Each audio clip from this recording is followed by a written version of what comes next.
I'm Whitney. I'm Mindy. And I'm Deb. We're three best friends who love nerdy things. Well, some people think we're nerdy, but we think we're pretty awesome. This is our nerdiest thing.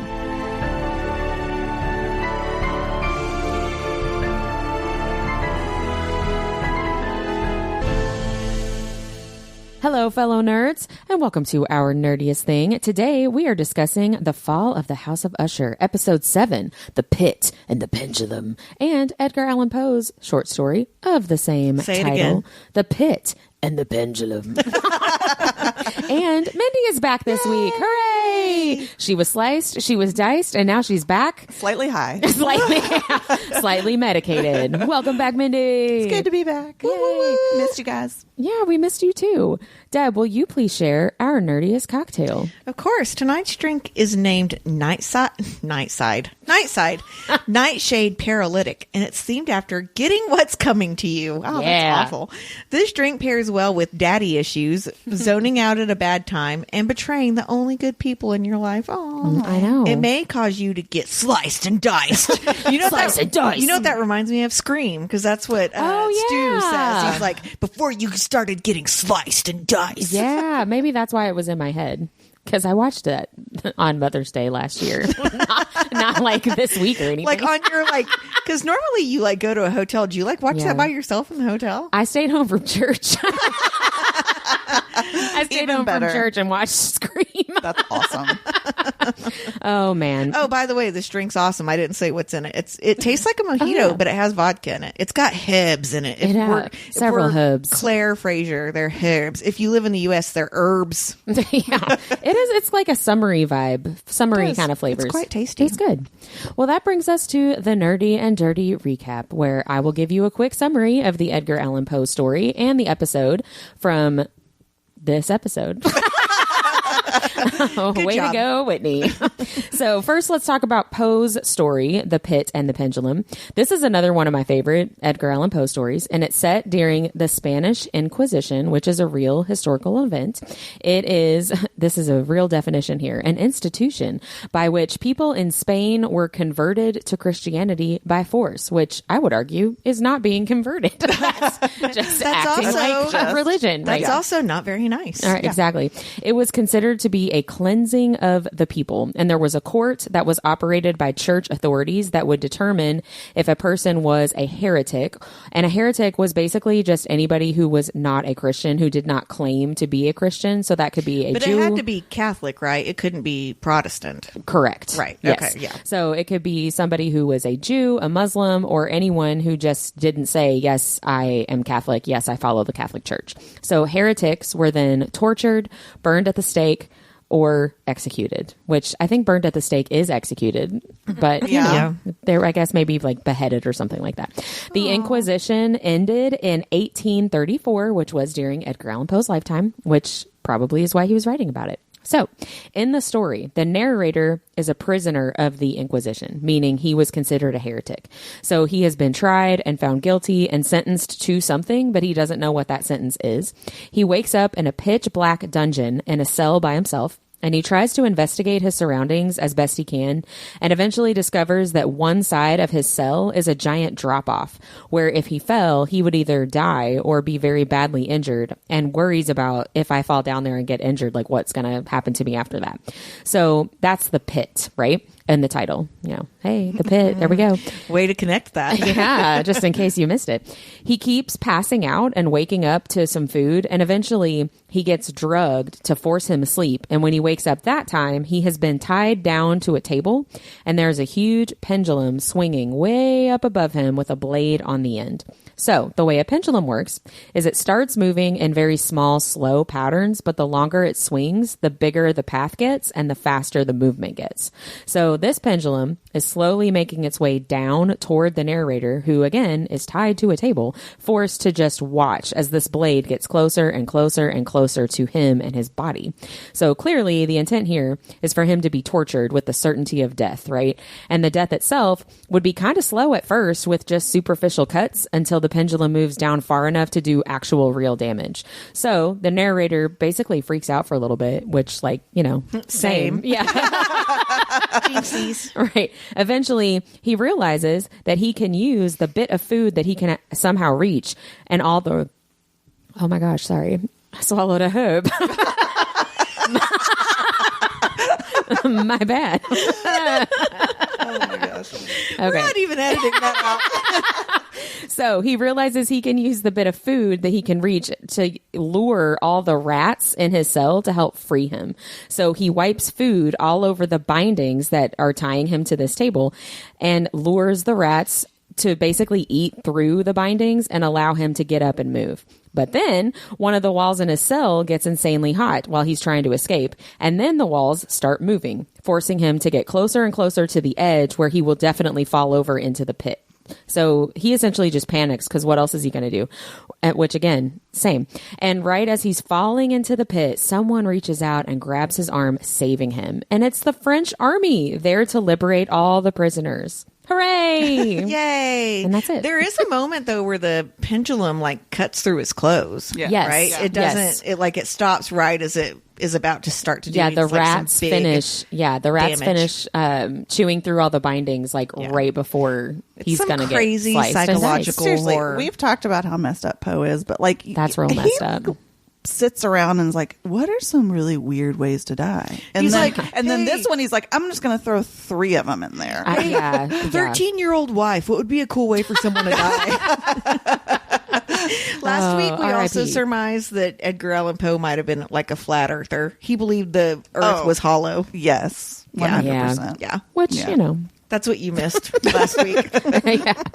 So, in the episode, The Pit and the Pendulum, this was pretty much focusing on past Roderick and present Freddie, which, you know, he's the only kid left to focus on. So, I guess that makes sense. They saved the worst for last. Yeah. Well, that's This- not true. I really hated Victorine. Yeah, they were all kind of the worst. So, back in 1979, we see Audric, August, and I mean, he is Roderick odd. prepping for his deposition, and Annabelle making August promise that he will help them once it's over and Roderick gets fired and loses his job. And later in the episode, we see Roderick does not actually follow through with his testimony, all of the things that he planned and prepped with August. When he goes for his deposition, he lies and says there is nothing fraudulent about the documents that the DA has from Fortunato. You know, the documents that he provided. He completely blindsides not only August, but also Annabelle. Madeline and Roderick made their own little plan and left Annabelle out of it completely. So I think I'm seeing why they end up not together. So current August tells Roderick that Annabelle was a good woman and that she is the reason August ever trusted Roderick in the first place.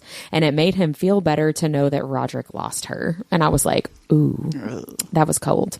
So current day Roderick and Madeline are trying to pick up all the pieces since all these kids keep dying. And it's like, it's like Roderick's no good, terrible, very bad day, right? So it seems that the board is going to try to push Roderick out, but Madeline seems to be on board with the board pushing him out as CEO so she can replace him and focus their company on her tech. Juno, hey, she's alive. Shout out to Juno. She wants to wean off of Ligadone and for some reason tells Roderick that, which I was like, don't tell him, girl. Just do it. Just do it, right. She And trusts him, unfortunately. I'm know. like, why? He's given you no reason.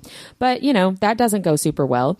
Madeline seeks out Verna and has a weird conversation in her childhood home about renegotiating their terms, which doesn't make a whole lot of sense to me at this point. And then we have good old Freddie. He has gone completely off the deep end and has gotten real serial killer vibes with pictures all over the room. Yeah, that was creepy. I mean, like varied like close-ups and zooms in, and I mean, it was like all I called over it a the murder walls. collage in my notes. Yes, like Yeah. it's very murder vibey, and it was not cool. So clearly, he is neglecting her care and continually drugging her while he keeps doing cocaine. And in my notes, I wrote, not a good idea, my man. But you can tell from her bandages that he is not changing her bandages or Right. taking care of her wounds or cleaning her wounds or anything like that. Every single scene, they get dirtier and dirtier, which is just really sad to watch. But he's very fixated on the idea of staying with Maury as opposed to like leaving and divorcing her. But he wants to put her back in her place. So he drugs her and pulls out her teeth with pliers and leaves her there to suffer. And he's been put in charge of the demolition of the factory building where Perry died, which Side note, he was already in charge of the demolition of that building and just like hadn't done it yet. So now he's actually going to do his job. And that's where Verna catches up to him. So it turns out she did a little voodoo magic where us as the audience saw Freddy zone out for no particular reason, but she was actually influencing him to add the Nightshade Paralytic he's been giving Maury into his cocaine.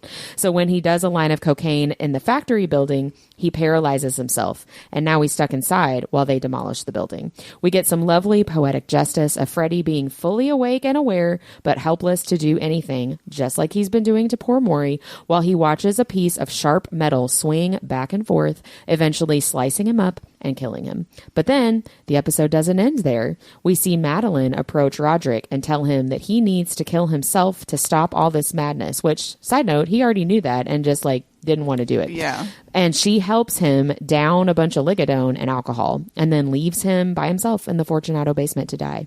But wouldn't you know, our girl Verna shows up and saves him, setting us up. Like, not today, bitch. Right. Yeah. And she's like, I'm not going to let you do this. So hopefully she has set us up to make sense of everything in the finale episode next week. And that's what you missed on the fall of the House of Usher.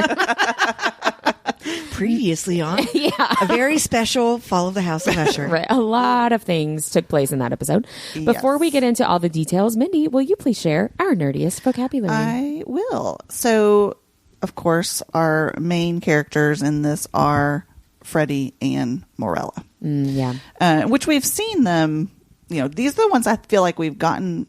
Well, maybe not Morella because she's not really been talking lately, but like we've gotten to kind of know their stories. Sorry, that was not a joke or funny, but it made me laugh. Sorry, Maury. Mindy Stone, don't listen. But I wanted to really dig into where their storylines or where their characters came from. And it did not disappoint. So Morella comes from a short story of the exact same name. It's called Morella. And the narrator in this story marries a woman named Morella, basically for her brains, not because he loves her. Is this a Poe story or no? It is a Poe story. Okay, Yes, okay. I'm so sorry. Yeah, both of these are Poe stories. And she spends her days, so he doesn't love her. He just wants to, learn from her or something. I don't know. That was a little weird. Sounds sexy. Yeah. So she spends her days reading to and teaching her husband things. And that causes, all she does is lay around. So it causes her health to decline. So the narrator then wishes that she could just die so she could, quote, be at peace. Aww. And so she does die. But she's in childbirth when she does. Oh. So the child actually looks like a carbon copy of her mother, which totally unnerves the narrator so much that he has her baptized to release her soul to evil. This guy sounds like a real peach, right? Yeah. That sounds like Freddy. But that backfires because it instead brings the mother's soul back into her daughter. Oh. So then she dies all over again. And when the narrator takes her body to the tomb, there's no trace of the mother's body. Ooh. I like that story. Sounds fun. I do too. Yeah. So Good there was job, Eddie. also some mention. I didn't actually read the story because it was, again, not a short. It was a long short story. And Let's be honest, Edgar Allan Poe's short stories are difficult to read. Yeah. he's kind of He's wordy. like, and then thereafter, and furthermore, and Apparently, it's some way, and maybe that's what he gives her during childbirth. I don't know. I'm totally making that up. But there is some mention of Nightshade in this story, apparently, and that's another tie-in for it. Of all the stories that I've learned about that I haven't already known about, that one Yeah. sounds super intriguing. Yeah. But of course, we've got a dick narrator, and it's seeming. I'm seeing a pattern Yeah. evolving here. But the next one, this is such a weird story, and I'm going to tell you the names in this are weird, and I'm going to pronounce them wrong. But Frederick or Freddy comes from Poe's short story Metzingerstein, a tale in imitation of German. Oh. Imitation Alrighty. of German? Yes. Okay. So I don't know where that comes from other than the fact that their names sound German, because there's nothing Germanic about it. In this story, Frederick is the last of his bloodline. interesting. And he's set to become a baron after his father's death and inherit everything. Mm-hmm. But there's also this other wealthy family, and they're called the Berlifitzings. And they happen to just be like the Hatfields to Frederick's McCoy. It's like the Hatfields and McCoys. They have beef with each other, but nobody really knows why. And there's even this prophecy that's been going around that basically says that Frederick's family bloodline will end, and then it's in quotes, "The mortality of Metzingerstein shall triumph over the immortality of Berlifitzing," which is a very convoluted way of saying he's going to die and they're going to kill him. Again, Edgar Allan Poe's stories are difficult to read. He's a little pretentious. He had to be so complicated. Yeah. So some other shenanigans ensue, including setting a fire to each other's castles. There's a random gift of a horse that is not at all suspicious. And ultimately, Frederick dies in his castle in the fire because the horse rides him into the burning building, apparently of its own free will. I'm not sure a horse would do that. Yeah, well, it was a gift from the spooky horse. So Were there people inside it? So he died. Exactly. Yeah. So he dies, and so true to the character, Freddie's namesake is power hungry and calculating, but ultimately completely inept. Interesting. Yeah. I love those two parallels. I do too. Yeah, those very really good. I felt like really coincided really well with the characters. Yeah. Well done, Thank Poe. you. Well done, Mindy. Yep. That was very, I didn't very realize good. until we covered this show how many stories Poe actually had. I don't think I ever realized how prolific of a or writer how he was. there's not really anything in the show that's not connected to a Poe story. That's true, really. Like anything. Every True. character, Yeah, they're all the side characters. The only thing we did say last week when you were gone, Mindy, is that the Goldbug story, there's not very many similarities to the show in that episode. I've noticed that But as well. I was telling Mindy, it's also, or Whitney, it's also my least favorite episode. I I felt was- like it was the least kind of figured out. Yeah. Yeah. Agreed. And it was a little weird. yeah. Plus, A little. Tamerlane played that bitch on Midnight Mass, and I can't get over it. Yeah. It just makes me hate her as Even soon as more. I see her face. I know. Yeah. Which I'm is sure not fair to the I'm actress. sure she's lovely in real life. Yeah, I think, she must be because they like working with her, Yeah, right? The same yeah. group of people. Well, that brings us into talking about the nitty and gritty of this episode. Let's start with our favorite moment. Shall I go first? You both looked at me. I was like, okay. Well, I'll start.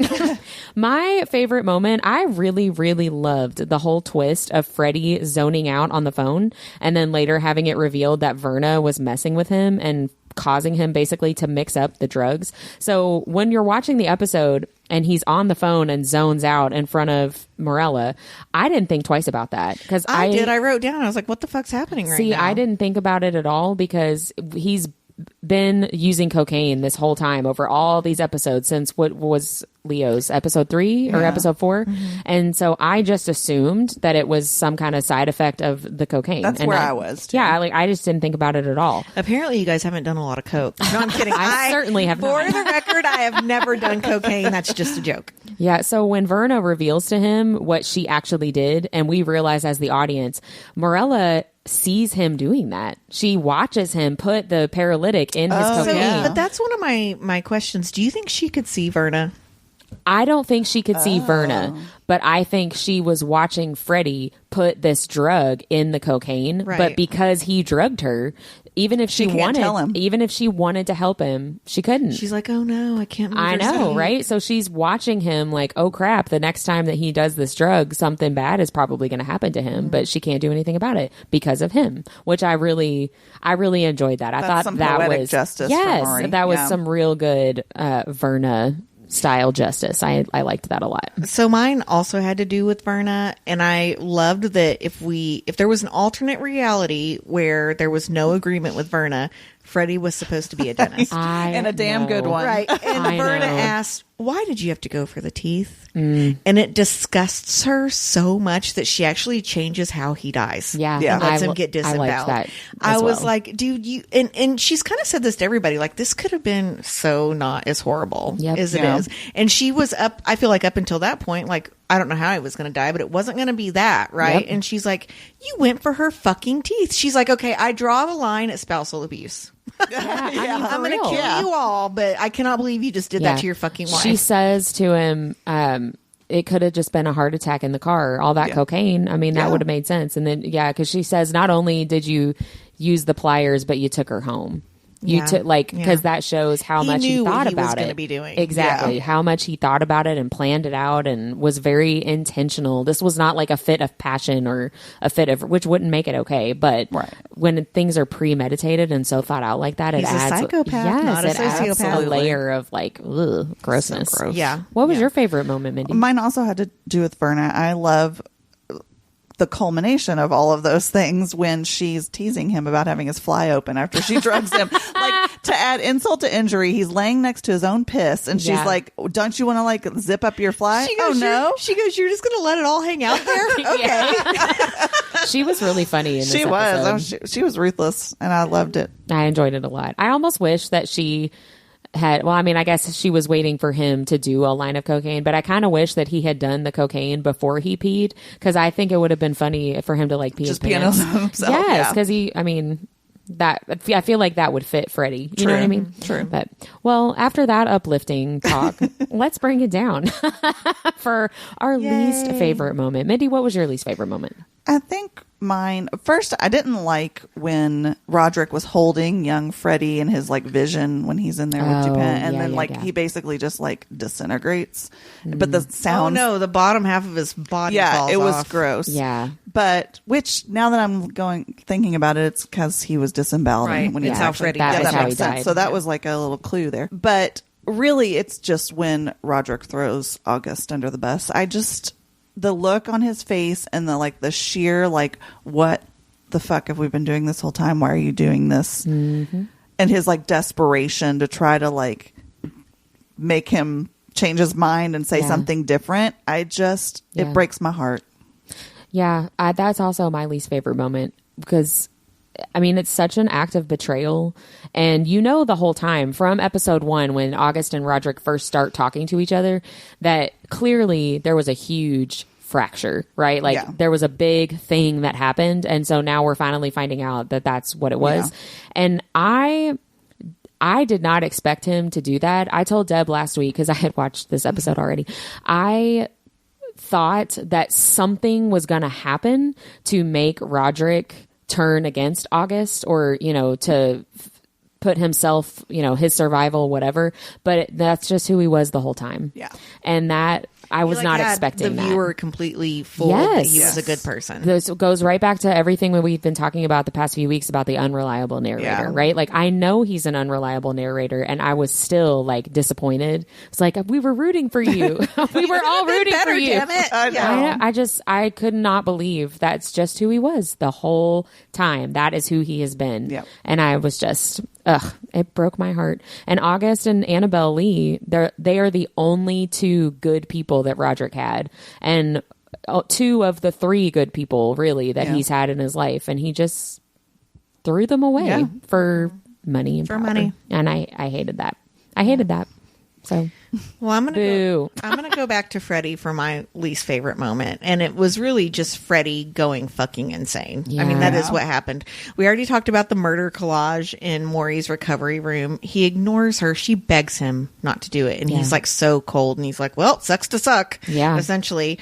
And then we've already talked about how he pulled her teeth out, but what we've not talked about is he did it because the reason he fell in love with her was her smile. Yeah. So it did make me wonder why it made me so squeamish. Why are we so squeamish about that, right? And really how American culture and other cultures look at teeth, right? Because I'm there's something ingrained in my brain where I'm oh my God, that's horrible, right? So true. Let's start with the traditional Chinese medicine's meridian system. It holds the belief that the teeth are connected to each organ in your body. So for example, if your 2 front teeth are connected to the kidney and bladder, right? So if there's something going on with your kidney or bladder, it means something's wrong with your 2 front teeth. But if there's issues with those teeth, it can cause fear, shame, and even exhaustion inside your body. Furthermore, it's believed that the teeth hold suppressed emotions that need to be released because they're the most dense bone inside your body. That's interesting. Right. Yeah. And I mean, here's the thing. We're so stuck in our part of the world in Western medicine, right? We Right. never hear about this stuff. Yeah. So, I mean, it's no different than holding your tension in your muscles. Right. Right. I was Right. just thinking like 100%. clenching your Yeah. teeth or grinding Right. your teeth Yeah. at night. Yeah. yeah, there was something in the article where it's like, if you're grinding your teeth at night, it means you're stressed out. And I was like, no, fuck. Duh. Like, yeah, I mean, I know that. God. So an ancient tradition in England had parents burning their children's baby teeth because it was supposed to keep the kids from wandering in their afterlife. And the Russians also burned their children's teeth due to the belief that a tooth could attract a demon. Oh. Yeah. Oh, it's bone. Yep. Yeah. Ooh. Scandinavian cultures believed that teeth held mystical powers and they would wear the necklaces of baby teeth into battle. So they would actually purchase kids' teeth from them, which is where kind of like the tooth fairy started, which I'm going to talk about Interesting. in a minute. But they're like, can I buy your tooth and wear it into battle? And they're like, sure, mister. Like,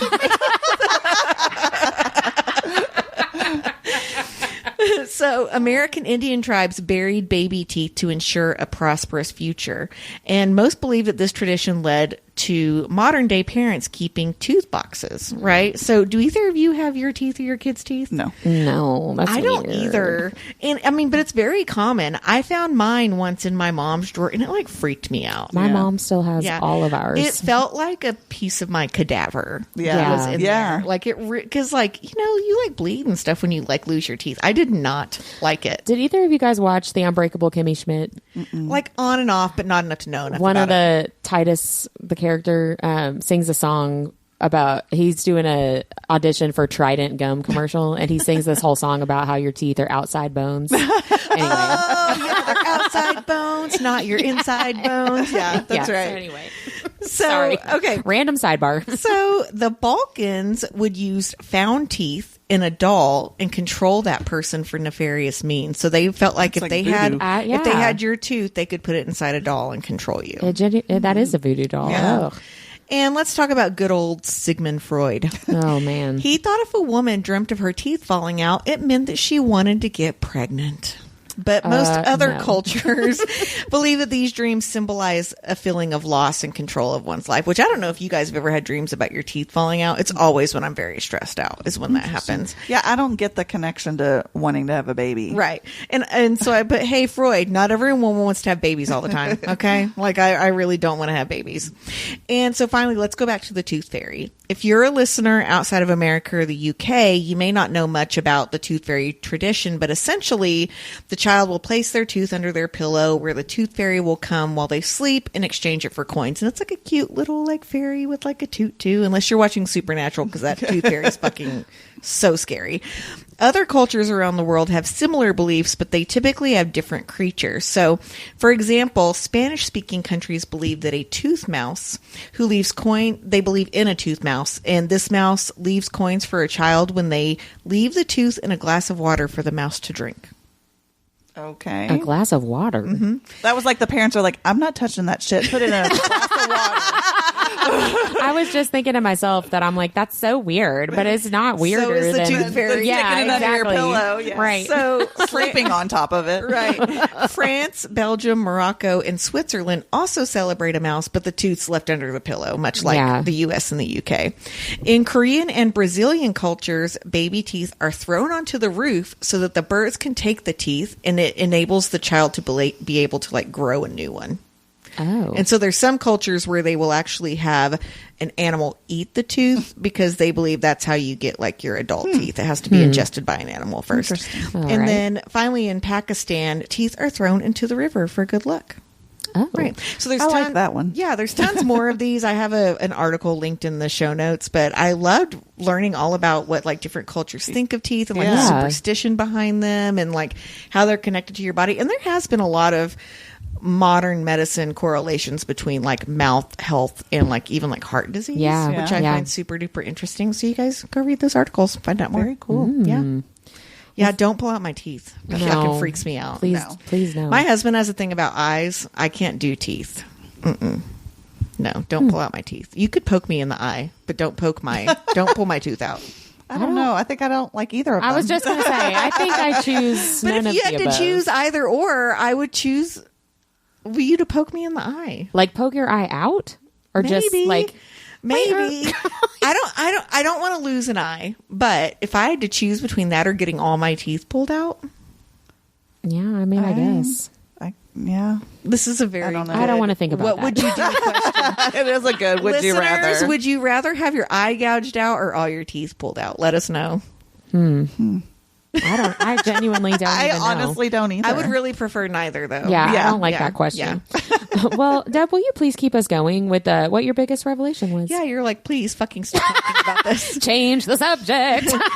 So for me, I did not realize that Madeline hates Annabelle Lee for wanting to be a housewife. Yeah. She calls her a simpleton and then tells her that she thought that the quote unquote innocent housewife thing was an act. Yeah, that was really mean. Yeah, it was awful because Annabelle Lee's not simple. She's very, very smart. Yeah. She believes in the good of the world. And I think some people would say that she's naive, but I don't really think she is. She's a very strong woman who thought that she knew her husband. Yeah. Right? That made me sad when she was like so heartbroken and betrayed and devastated. And then she gets like reamed out by and like knocked down I even mean, what more. did she expect to happen Yes. if the guy's like fucking his sister? I mean, come on. God, it's so weird. Yeah. What about you all? What was your biggest revelation? Mine, there's a kind of a small moment that led me to so many questions. But when Madeline is going to meet Verna and she is about to get out of the car to go into the childhood home, she takes off a wig. She takes off her bangs. Yeah. I did not understand And that was one of my that. questions. Why Me has she too. had clip-in bangs That's the what whole I'm time? saying. Like, And why does she need to take them off to go into the house? exactly. And so Robbie has a theory that I actually think makes a lot of sense, that the bangs, the wig, whatever, somehow protects her brain from like tech of some kind, or like she has some kind of weird superstition about like she's protecting her mind with it, and that maybe she thought she needed to take it off to see Verna or something like that. And I was like, Well, we I don't talked know. last week about how she keeps talking about an algorithm, but we don't really think she knows what an algorithm is. talking about. Yeah, but that was a revelation that led to nowhere for me. But it was just like, why are we know. seeing this? I Why are we feel showing like- this? What's going on here? I feel like a scene got cut that we were supposed to see. I feel like that too, Yeah. because it did I not was make so any lost. sense. I was like, first of all, what the hell is she doing? I thought she was going to like pick something out of her hair. Like, it was so I was like, strange. and then I thought maybe she's going to like pull her hair. Like, is she losing her hair? yeah, like we were going to get a big reveal that she's Yeah. also sick, Yeah. like Broderick is, or something. It was very but, strange. Yeah, and it was weird. It was a big moment. It wasn't like a throwaway moment either. Like, I mean, they focused on they it really for quite a focused bit. on that. Yeah, There's It was a really weird. funny Instagram picture from Katy Perry where she takes her bangs off in front of Orlando Bloom, and his face is like, "What the fuck are you doing?" But you know what? Me and Mindy both have bangs on and off, and like I could say, clip-in bangs would be a lot easier. They would. That is true. I'm growing mine out right now because it gets too hot in the summer. They stick to my face. Yeah. Yeah. Well, Mindy, what was your biggest revelation? Well, I had a couple, but the first one, I don't know why I didn't remember that Dupin is gay. But I don't think they mentioned it before that. for some reason, I thought he said something about his partner in the beginning. They did when I went back through for last week's episode to find like the conversation topics when the kids all show up. Roderick at one point asks him about his husband. Oh, okay. I don't remember that. But more importantly for that, it reminds me that he was really a true rebel in a time when everything he was and was standing for was not a gay acceptable. black man fighting Yeah. Medicaid fraud. Yeah, I mean, my like, gosh, it's he like- had it stacked against him. Didn't It's he? like Captain Holt in Brooklyn Nine-Nine, who's like a black gay Yeah. police officer. So yeah. I really gained a lot more respect, even more so for Dupin. I mean, in that Dupin also plays Marcus Dixon, which is the best character he on is. television. Not really, but a really good side character. Oh, side note, real quick, just because I forgot to write this down. He's in the Captain America movie, the new Captain America movie. Oh, he is? And I think he's in one of the last Marvel movies or one of the more recent ones too. He is Isaiah something. I can't remember what his character's last name is, but he is actually like the first Captain America that was given the super serum. And then he's a real character from the comics, not just for the movie. He was given the super serum and then he wasn't doing what they wanted him to. So they put him in prison and like experimented on him for 30 years or something. But anyway, Robbie and I just watched that movie recently and I was mean- like, hey, I'm a huge nerd who loves comics, but there are so many Marvel movies out now It's that I crazy. can't keep up. Yeah, I mean, it's but- gotten to be a lot. he has a pretty big role in the new Captain I America love movie. him. But I was like, hey, it's Augie. Anyway, sorry. Sidebar. No, it's again. Marcus. It's Marcus. Marcus Dixon. It's whatever that guy's actual name He's is. amazing. Anyway, sorry, Mindy, I Carl, interrupted I think you. Is his Is it name. Carl Lumbly? Yeah, it's Carl Lumbly. Yeah. Yeah. So the other thing that I started thinking about, because here we've had, this is our 6th death. There's a lot of foreshadowing that goes on. And this is something that I think Poe does a little bit in his stories, but something that Mike Flanagan does really, really well, like giving you these little tidbits. So I found an article that talks a little bit about some of the foreshadowing, and I wanted to go over a few of them. The few of the things that foreshadowed these deaths, and some of them we already figured out. So, Look at us. this, like when we were first watching it. We're So real fucking smart. we are. So Prospero. This one actually, I was like, oh, okay. In Roderick's flashback of Prospero's death, we see an aerial view of Perry, right, with the skull mask, and he's lying down among all these party goers, right, that are all dead. And in the first shot of Prospero's actual episode, we get a top-down view of him on his bed, post-orgy, entangled with his naked party goers. That was like... I did not put so that cool to together. me. I didn't either. Yeah, Can that I is say really something cool. about the warehouse whenever Froderick goes? Who fucking cleaned the warehouse? There's wondering no the same bodies thing. there. There's no bloodstains. You know they didn't fucking bleach that floor. I wondered that. same And it's an thing, yeah. active crime scene. Yeah. Like, what the fuck? I Like, just assumed nobody cleaned Arthur. it. Pim took Arthur care of Pym. that. Yeah, did Pim go in there with like a like brush and scrub the floors? I mean, God, that space was immaculate. They called Yeah. Lachlan and Leander from from Leather and Lark. yeah, Leather and Lark. So we need a cleanup crew.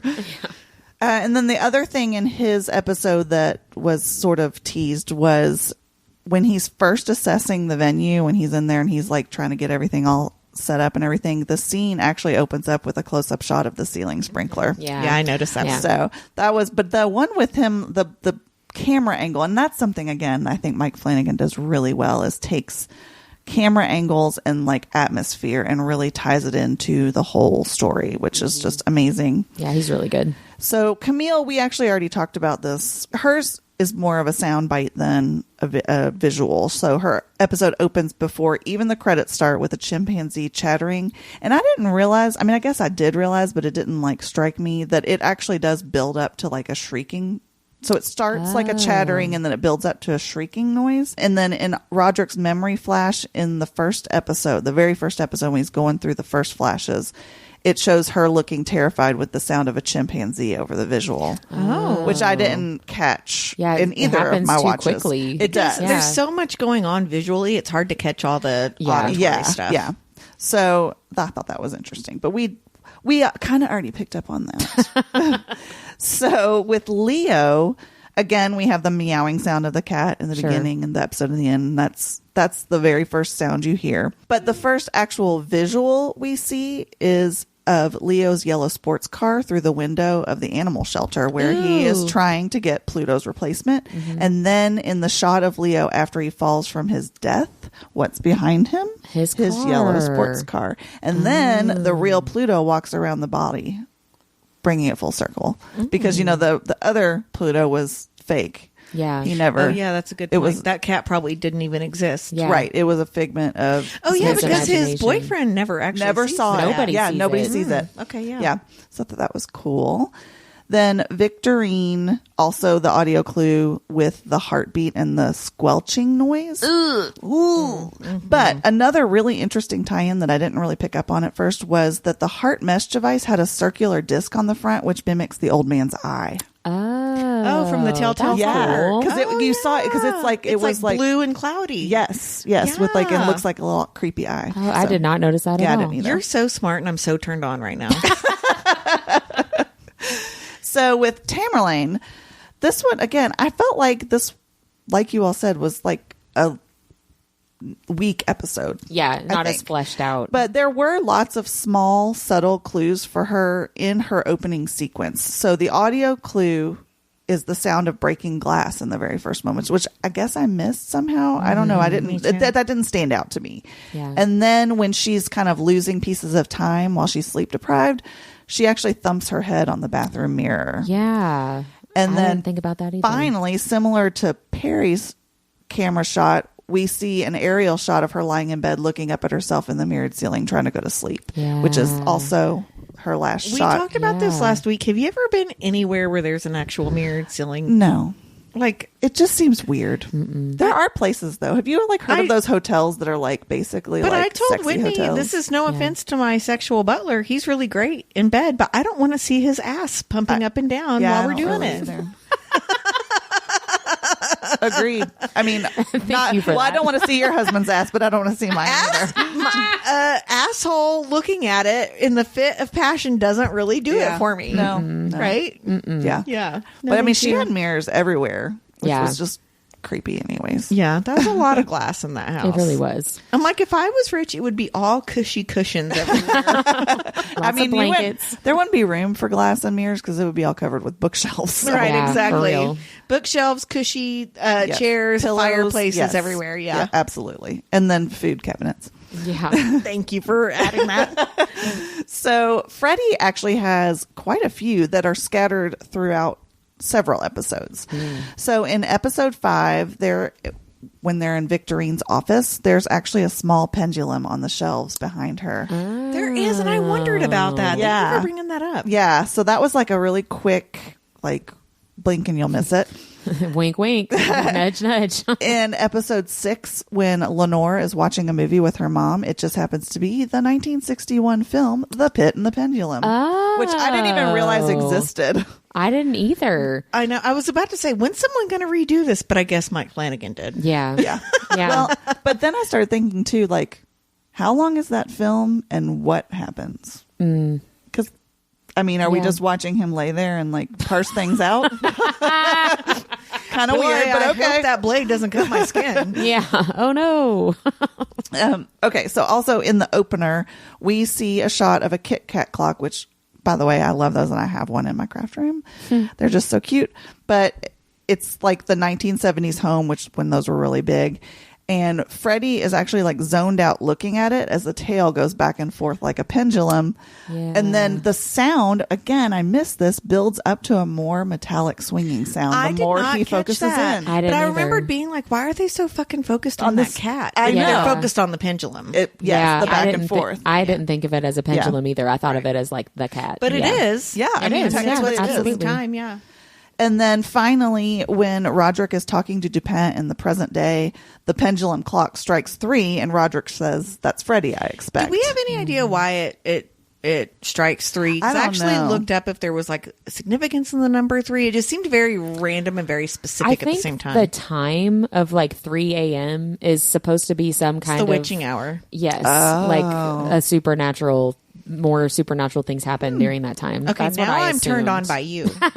That's what I assumed. This is what happens when we don't read spicy books. I get horny over really weird stuff. But also, ironically, the last Usher sibling to die does so in the same space as the first. And that last shot is an aerial view. Yeah, the same kind of shot. I didn't think about the camera shot either. Yeah. These are all lots of wonderful things to point out and think about, man. I was very excited to find that article. It's posted in our show notes, so check it out if you want. Thanks, Mindy. That was awesome. Yeah, that was really good. And that ties in perfectly to our next section, our favorite tie-in to the original story. So I can go. I'll start us off. So obviously the pendulum is the cause of Freddie's death, right? But what I really loved is this is my interpretation, the Inquisition part of the story. So the narrator in Poe's story, remember, is in prison after being put in front of the Inquisition judges, which means that he had to have been considered a heretic, aka not a Christian or not a Catholic. And so in our episode, it's not about Christianity or religion as much as it is about just general morality, right? And Freddie refuses to have any standard morals and clings to his family's questionable ethics in general, right? And just like goes along with the family business. But especially with Morella, he is torturing her simply to put her in her place and establish his own authority over her. And his justification for that is like, well, this is how my dad taught me. right? So he's continuing the family business instead of thinking like with his own brain. And the pendulum is the punishment for that. So Verna straight up says, like you said earlier, Deb, you were supposed to be a dentist. It did not have to go this way. But because Freddie followed his dad's path and thus became a heretic of what our society would deem as like correct ethics and correct morals, he gets himself killed. So I also really, really loved the clock. Like you were just talking about the clocks in the episode. Poe uses a clock as an explanation of the pendulum in his story. Yeah. And so the clock randomly going off, the fact that August can see and hear it, I thought was a really interesting choice. Yeah. I didn't think too hard about like what that means necessarily, but this is the first sign of any of the kids that August can also see, right? It's not just Roderick. I didn't think about that. And I thought that was a really great point of tension. It didn't necessarily go anywhere. Well, and it freaked Augie out a little bit. 100% it freaked him out. Yeah.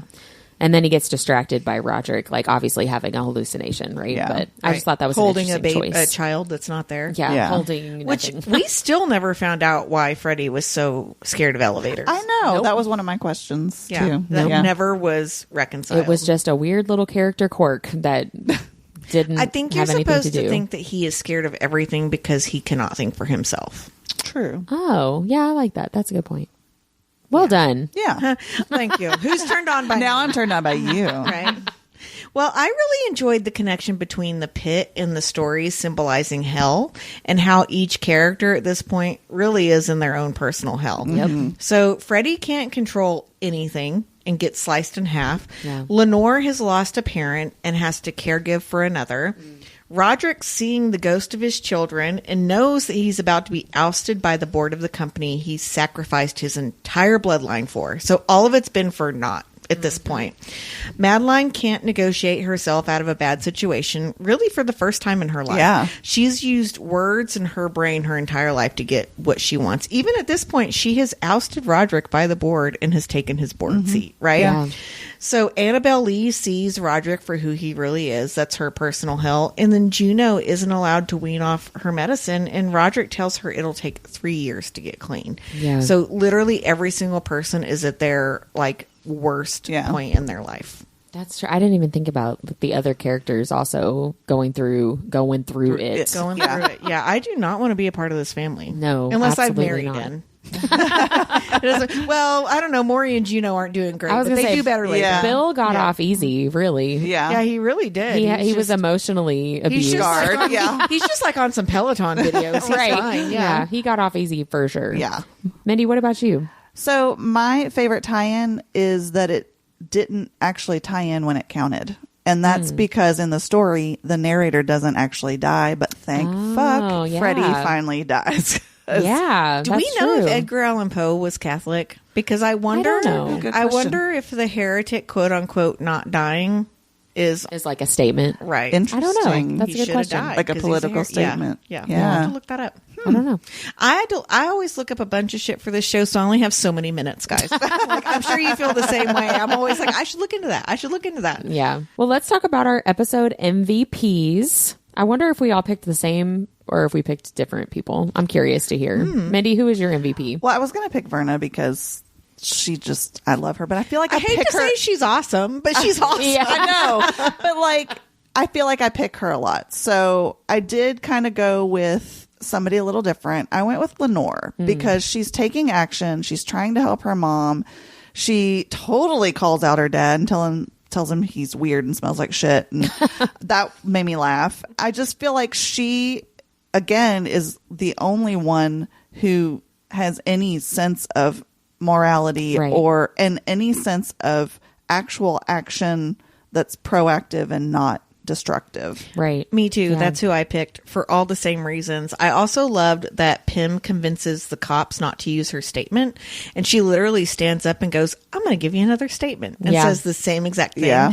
And I was really thinking how hard it would be to call the cops on a parent. Yeah. Like, I'm not sure very many people would be able to do that. We're taught to trust our parents, to take their word for things, and to follow instructions, right? Her dad told her, don't go in the room. Yeah.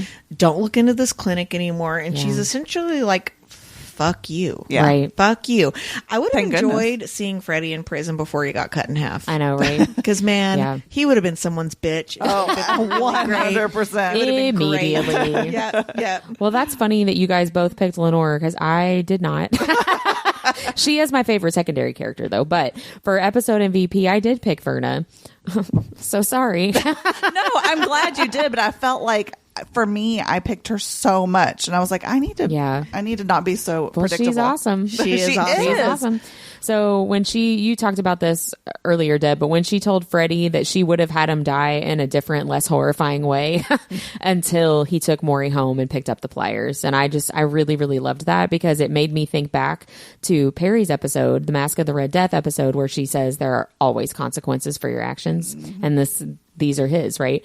And it was even better when she acknowledged that Roderick really messed Freddie up and then is like, that's not an excuse, right? Like she was talking about like your dad, yeah, he sucks and he totally messed you up. However, you are your own person and you have made your own choices. And You still know that it's wrong to pull out someone's right, teeth. Yeah. exactly. And I feel like we've talked about that kind of idea a lot. Like you might have trauma in your life, but it doesn't give you an excuse to be a crappy person, right? Like there's a lot of people that go through this, that, or whatever. Mistakes, right? Sure, you sure. might, different things could happen from PTSD. Yeah. But I have extreme trauma, and I've never thought about pulling my husband's teeth out. Right, exactly. And he's pissed me off really bad a couple times. He deserved it. He never went to an orgy, though. Yeah. In all fairness, yes. But yeah, I did pick Lenore for my favorite secondary character for really all the same things that you guys said. Not letting her dad intimidate her, fighting for her mom, being willing to risk the wrath of her dad. You know, she doesn't know that her dad's never going to come back home, right? Yeah. Knowing that weird, scary things are going on and still being willing to take whatever he's going to dish out, right? And I just thought that was really badass. And I know, you know, she is okay, like not dying, at least up until the point Roderick and August start their interview in the old childhood home, based on what we've seen, right? Because she was at her dad's funeral in episode 1. Like she's at the funeral with Roderick. Yeah. So like she's okay at least up until that point, right? And so I'm keeping my fingers crossed for her. Please, please, please, please, please don't kill Lenore. I know. I love her and I'm Please keeping my don't fingers kill her. crossed. But, you know, like Roderick said, she is the best of all of them. Yeah. So. Mike Flanagan's kind of known for just killing everybody. I know, right? I know. No I loose know. ends, Mike Flanagan. Yeah, it's like Riley in Midnight Mass. Yeah. Where you're like, no, he's my favorite. But, He realizes he's in the wrong. yeah, Come I on. know. Yeah. Who did you guys pick for your favorite secondary character? I picked Juno. Me too. I love Funny. Juno. Roderick sits there and like gaslights her for 5 minutes, and then she decides to just get the hell out of Dodge. She tells love old that. Roddy that she'd rather have 3 years of hell than a lifetime with him. Like, know. good for you, girlfriend. Yeah, I love like, that. seriously. And I don't know. I just think she's cute. She's got a cute little accent. She likes Peter Pan collars. So Yeah, she does dress like you. The only thing I'll say is that one thing I really loved about her is she meets with her doctor, but realizes that the doctor is a Fortunato doctor. Right. And she's like, you're just going to tell me what he wants you to tell me. And the guy pretty much nods at her and is like, yep. And so after that 3-year timeline where he's like, this is going to be excruciating. And he's pretty much like, you can't leave me because this is going to fucking suck. Yeah. She's like, I'd rather be poor and sober. Yeah. Which I really, really respect. Yeah. I've always liked her character. You know, she's been mistreated this entire time. Yeah. And she's like, you know what? Fuck you. I'm out. Yeah. she's like, I don't need this shit. Right. Yeah. She's like, I love never that. had it before. Yeah. Right. And she compares Ligadone to being worse than heroin. Yeah. Yeah. Yeah. I love how too Roderick's like, it's not addictive, but when you go off of it, you're going to have all these withdrawals. Exactly. Right. I'm like, he has to say what- that, right? 100%. Well, that brings us to any questions. I have a lot of questions. With only one episode left, we do have lots of questions. What are some of yours? Where is Maury's wedding ring? Where is it? We never find it. I thought she put it in the It was in the locker, but it locker. would have been with all her other stuff. Right. I know. It was in the. That's what I was like. I know we watched her take it off. I was I trying to wonder if remember. she took it off. No, she did take it off there, didn't she? I think she didn't leave so. it at home. Yeah. I'm also wondering why Madeline's being so freaking loud downstairs. Like, Why hasn't she come upstairs? Like, What's her going issue? on? She's got like a wrench, like bang, bang, Sounds bang. like the furnace is going out. Like, Yeah, what maybe is that's going what she's on? doing. What the hell is she doing down She's there? fixing the water heater. Right. And this is one of those things, and I'm hoping maybe you all can tell me. It was one of those things I didn't have time to look up. But why does Verna call Madeline Cleopatra? Wasn't she dressed like Cleopatra at the... Oh, no, she was Gatsby. She was Great Gatsby. They were dressed like Gatsby, but she called her Cleopatra because of something that Madeline says. I don't know if it was when she says, like, I don't want a man to have power over me. Okay. But it was during one of their, like, one-on-one conversations. My husband, ironically enough, called me Cleopatra yesterday, and he looked at me and he goes, maybe I shouldn't call you that. I said, yeah, I'm pretty sure she kills Antony, doesn't she? I don't remember, honestly. He was That's saying funny. like he was taking care of me. Like, Yeah. am I Cleopatra? And I was like, Yeah. I don't think that's a positive when it comes from the husband. Yeah, yeah. But I had you all kind of walked me through all my other questions throughout the episode. Oh, So I'm glad to be of thank service. you. I know we've kind of touched on all of mine too, but I did have one other one come up. We also don't know, like, obviously Annabelle Lee leaves, Right. but like, why isn't she involved with their children's lives? What like, happened? what Yeah. what was that instance that like made her be completely cut out? Yeah. Because she's mom 120%. Yeah, Right? like I can't imagine. We her... still don't know what Freddie's childhood illness was. Yeah. Oh, That's yeah. true. You know what I think it was? I think it's asthma. Yeah. Because they're talking about being up in the middle of the night with Yeah. him. And yeah, but we still like don't. I mean, there's so many unanswered questions about Freddie. Yeah. Mm-hmm. Oh, he does get very out of breath when he doesn't take the elevator and comes up to Leo's Yeah, but you'd house. think if he had asked me, he'd be like, I'd fucking take the elevator. yeah. Yeah. Yeah. True. I only had two questions, and one of them is, what is up with Madeline's wig? Yeah, that was one of my other ones. Yeah. But my other question is, what is this poem that Verna is reciting to Madeline, and what is the lesson that she's supposed to get from it? Right, because I was listening to it and I'm like, that's not the Pit and the Pendulum. No, 100%. It's not the Annabelle Lee poem. It's not Yeah. the Raven. I was like, No, what is it? it's not. Did you look it up? I did look it up, and my notes I was writing down. Because Verna says, here's the lesson. I'm going to give you some clarity. And then she gives her all this stuff. And Madeline's response in action is to go help her brother kill himself. And I'm like, I'm pretty sure that's not what you were supposed to do. But also Verna's like, you'll get it in a minute. And I'm like, I didn't get it. know. Yeah, she said, let it steep. It'll come. So And I said was like, before the "What?" episode, I'm like, this is like Feyre's riddle. I'm like, is it so simple that it's love? No, it is not Okay, like favorite because in riddle the that book way. I was like, it can't be that simple. And then Amarantha's like, it's love, and I was like, son of a fucking bitch. Overthought it. So this poem that Verna is reciting is called The City in the Sea, which is by Edgar Allan Poe, of course. And what she's reciting is actually an abridged or an adapted version of Poe's original poem that I think Mike Flanagan actually like edited down to make it fit his overall, like the overall Sure. story that he's telling. So this poem was first published with the title The Doomed City in 1831. And then again later it was published in 1836 as The City of Sin. And the final version was published in 1845 as The City in the Sea, which is just a couple years before Poe dies, right? So first of all, let me just say the Doomed City and the City of Sin immediately help make it make more sense. Right. Yeah. Yeah. Yeah. The City in the Sea is still like, what? But I also, Edgar Allan Poe was essentially doing what we do nowadays, where it's like, I'm going to release this with a new cover. Yes, exactly. Right. Yeah. A special edition. Special edition. Yeah. So I do not Which we're approve. whores for, by the Yes. way. Right. I do not approve the final title. I don't think that makes sense. But, you know, he didn't ask me. Well, so. maybe he's just trying to be more like Pretentious. and like vague. Yeah. So here's what the poem is about. The city in the poem is ruled by death.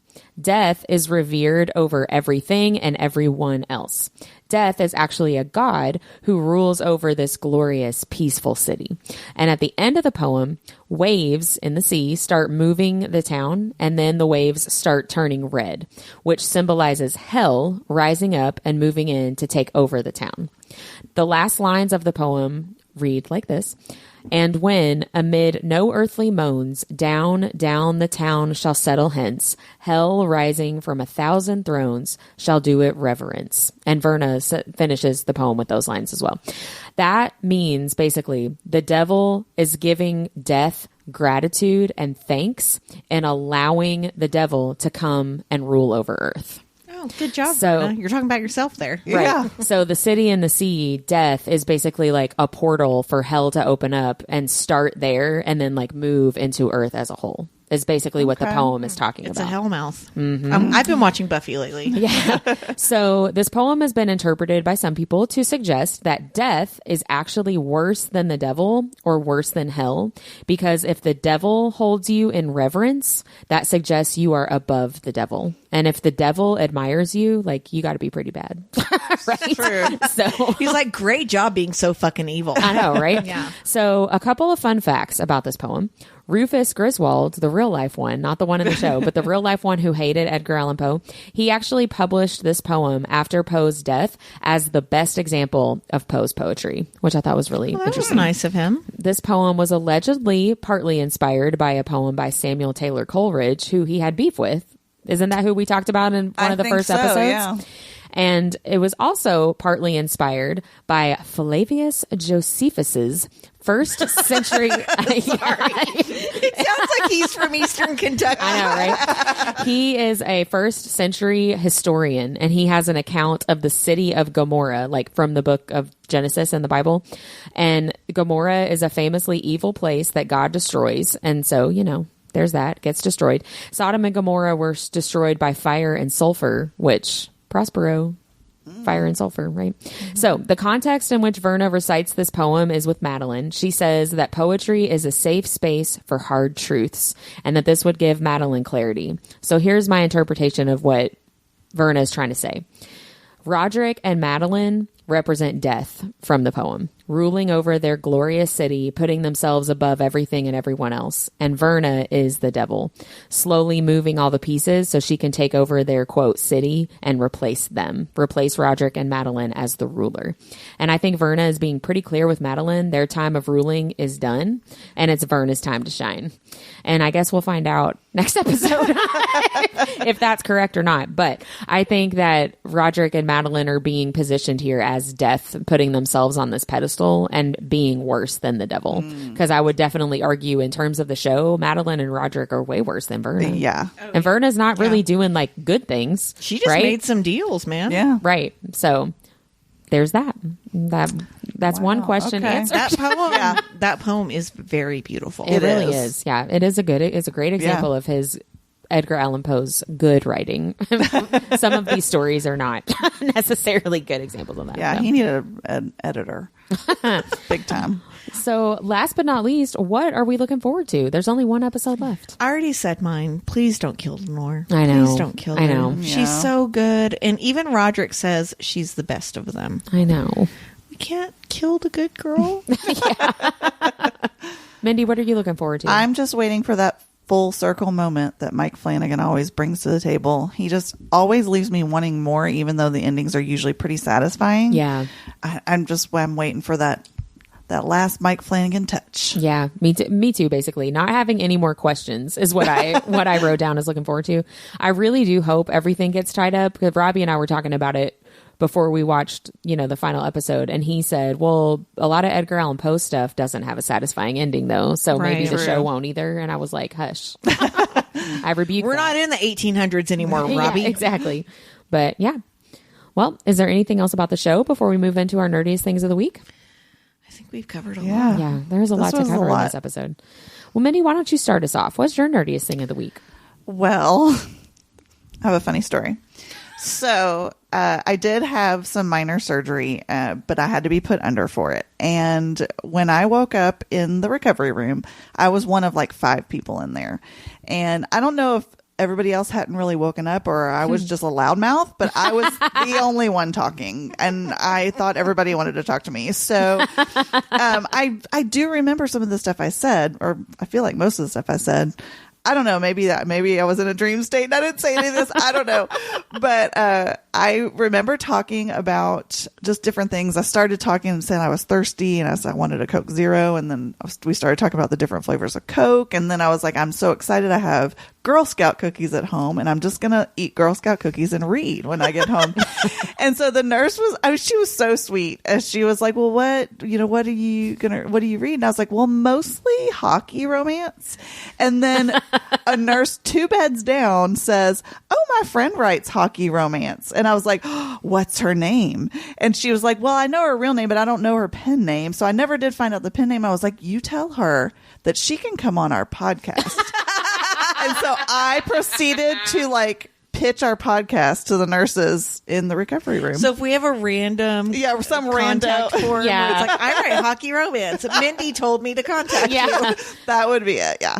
That's really funny. Yeah, Look at you. Podcast always on your mind. See, I'm always repping for our nerdiest thing. Even when you're hopped up on Even something. when I'm drugged. Yeah. We appreciate you, Mindy. Deb, what was your nerdiest thing? So I started designing some new little bookshelf piggy banks that they nice. say it says book loot on them where you can literally they look like bookshelves, but you can put money in them.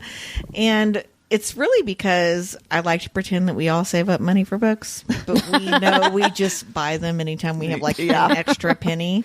But I've been thinking about Imaginarium, and I need to do some pre-orders, and I'm like, maybe I need to have a book piggy bank. That's awesome. Yeah, but they're really that. cute. I'll post a picture of them when they're done. That's a cute idea.